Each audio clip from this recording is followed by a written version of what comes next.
आज हम आपको एक ऐसी बेटी की कहानी सुनाने जा रहे हैं जिसने सब कुछ खो दिया, लेकिन फिर भी उसे जीने का हक नहीं मिला। तमिलनाडु की 26 साल की रिधान्या शादी के महज 5 महीने के बाद अपनी जान दे दी और पीछे छोड़ गई सिर्फ 7 व्हाट्सएप ऑडियो मैसेज और एक ऐसा सवाल जिसे से पूरा देश झुलसता है।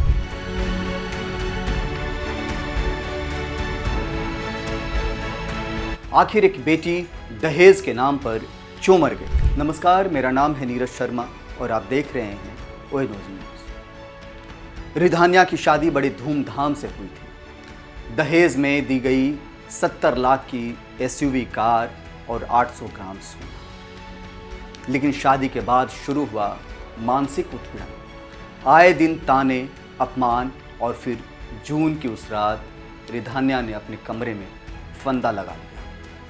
दावा है कि मौत से पहले रिधान्या ने अपने पिता को 7 व्हाट्सएप ऑडियो मैसेजेस भेजे। उसमें वो कहती हैं, पापा, मैं आपसे माफ़ी मांगती हूँ। मैंने बहुत कोशिश की, लेकिन अब और नहीं सह सकती।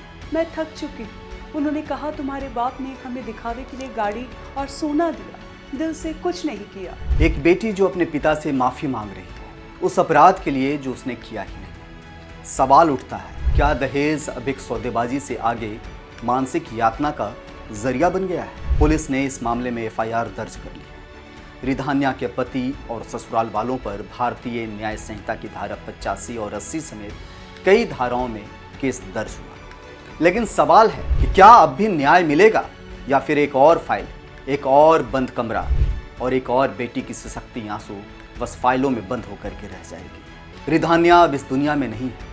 उस बेटी ने अपने सपनों के साथ साथ अपनी जान भी दहेज लोभियों के लालच के नीचे कुर्बान कर दी। हाँ, दहेज जो कभी प्रेम का प्रतीक कहा गया था, आज मौत का पैगाम बन चुका है। रिधान्या ने अपने पिता को अंतिम बार माफ़ी मांगते हुए कहा, मैं अब और सह नहीं सकती। लेकिन सवाल यह है कि कब तक बेटियां सहती रहेंगी, कब तक मरती रहेंगी? रिधान्या के पिता कहते हैं कि हमने जो किया बेटी की खुशी के लिए किया, पर वो तो हमें छोड़ के चली गई, अब कुछ नहीं बचा। भारत में हर साल करीब 6,500 से अधिक दहेज मृत्यु के मामले दर्ज होते हैं। मतलब हर 75 मिनट में एक महिला मरती है, सिर्फ इसलिए कि दहेज कम था। कानून है, लेकिन क्रियान्वयन कहाँ है? सुप्रीम कोर्ट ने 2014 में कहा था कि दहेज कानूनों का दुरुपयोग नहीं होना चाहिए। लेकिन क्या इस डर ने असली मामलों को भी कमज़ोर कर दिया?